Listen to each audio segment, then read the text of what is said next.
hindari supaya tidak dimurkai.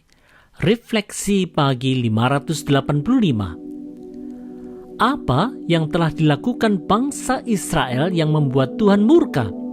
Mari lihat Hosea 5 ayat 1 dan 2. Dengarlah ini, hai para imam, perhatikanlah, hai kaum Israel, dan pasanglah telinga, hai keluarga raja. Sebab mengenai kamulah penghukuman itu, karena kamu telah menjadi perangkap bagi Mispa, dan jaring yang dikembangkan di atas gunung Tabor, dan lobang yang dikeruk di lembah Sitim. Maka aku ini akan menghajar mereka sekalian. Saudara-saudara, baik imam sebagai pimpinan agama, baik raja dan keluarganya sebagai pemerintah, baik rakyat jelata, semuanya bersepakat untuk meninggalkan Tuhan. Bahkan mereka bersama-sama berupaya menjebak dan menghalangi orang yang mau beribadah kepada Tuhan.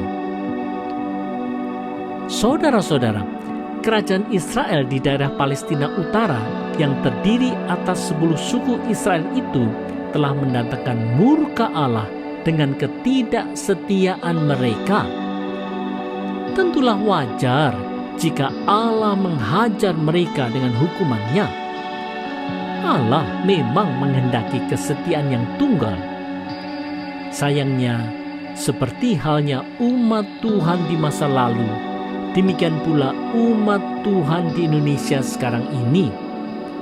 Tentu ada saja umat Tuhan yang berlaku tidak setia, baik sebagai pimpinan gereja, baik sebagai pejabat pemerintah maupun sebagai jemaat biasa. Ketidaksetiaan itu bisa tercermin dari perilaku korupsi, manipulasi, ambisi tak terkendali, iri hati, ataupun dengki. Ini semua tentu perlu dihindari kalau tidak ingin dimurkai. Marilah kita bersama-sama sadar diri.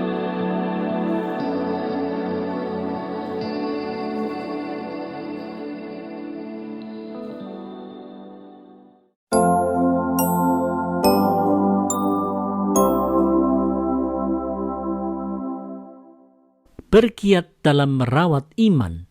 Refleksi pagi 586. Bagaimana gambaran kejahatan bangsa Israel Utara yang dipelopori oleh suku Efraim? Hosea 5 ayat 3 dan 4 memberi gambarannya. Aku ini mengenal Efraim, dan Israel tidaklah tersembunyi bagiku. Sebab engkau telah berzina, hai Efraim, dan Israel telah menajiskan diri. Perbuatan-perbuatan mereka tidak mengizinkan mereka berbalik kepada Allah mereka, sebab roh perzinahan ada di antara mereka, dan mereka tidak mengenal Tuhan.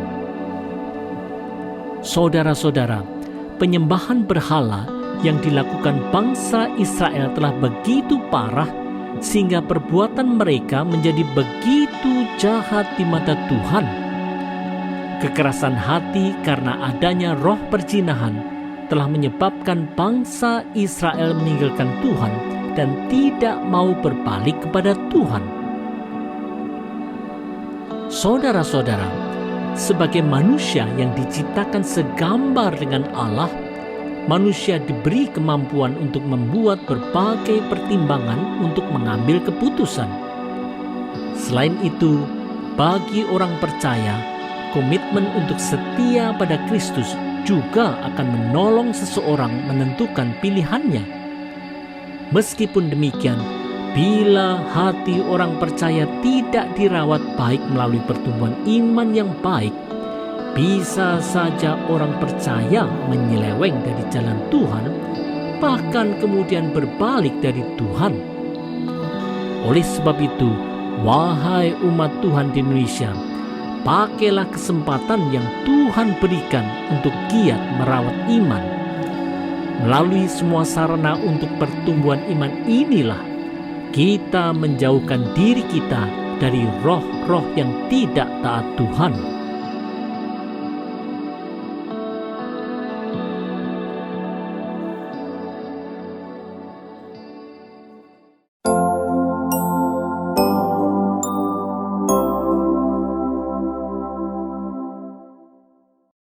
belajar rendah hati di hadapan Tuhan.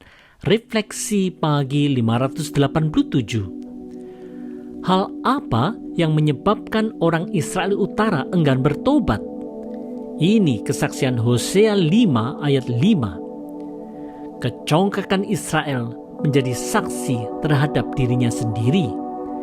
Efraim akan tergelincir jatuh oleh kesalahannya sendiri, dan bersama-sama mereka juga Yehuda.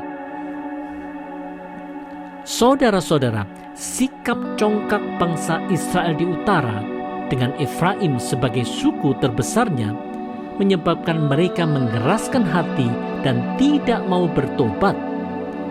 Bangsa Yehuda di selatan pun akan ikut tergelincir jatuh akibat kesombongan mereka juga. Sikap rendah hati di hadapan Tuhan adalah sikap yang mutlak harus ada dalam relasi dengan Tuhan.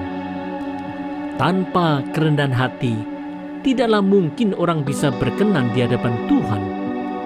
Di dalam kerendahan hati pula, umat Tuhan jadi berkat.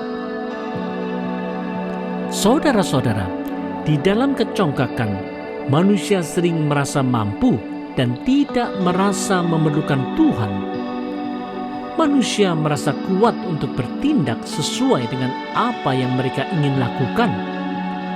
Ditambah dengan kemajuan teknologi, manusia makin yakin untuk memproklamasikan kemandiriannya dari Tuhan. Tetapi tidak demikian dengan umat percaya.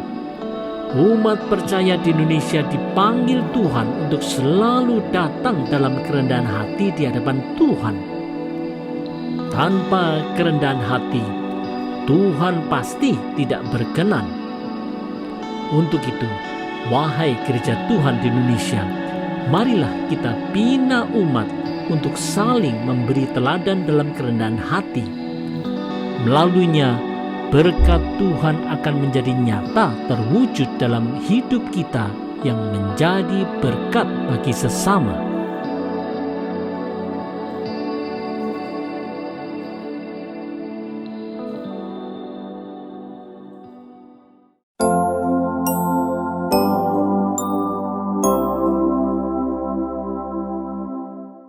Hidup dalam pertobatan yang tidak semu.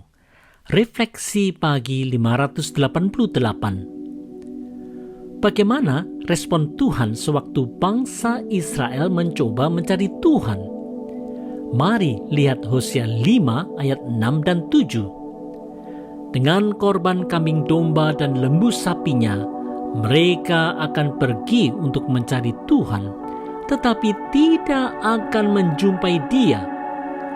Ia telah menarik diri dari mereka. Mereka telah berkhianat terhadap Tuhan, sebab mereka telah memperanakkan anak-anak yang tidak sah. Sekarang pembinasa akan memakan habis mereka dan ladang mereka.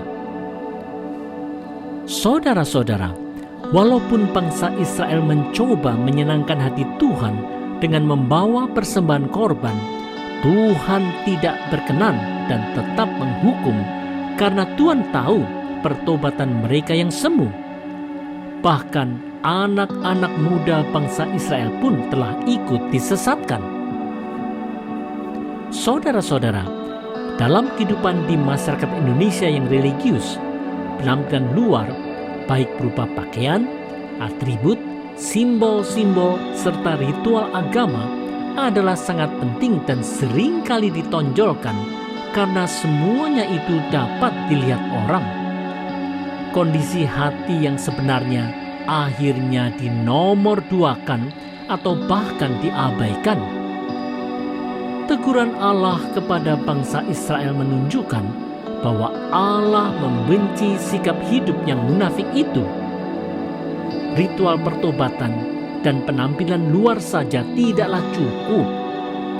Oleh sebab itu, wahai orang Kristen di Indonesia, marilah kita selalu memeriksa hati, pikiran, perasaan, gaya hidup dan perilaku kita sehari-hari, supaya tidak ada kemunafikan hidup beragama dan sikap sok suci.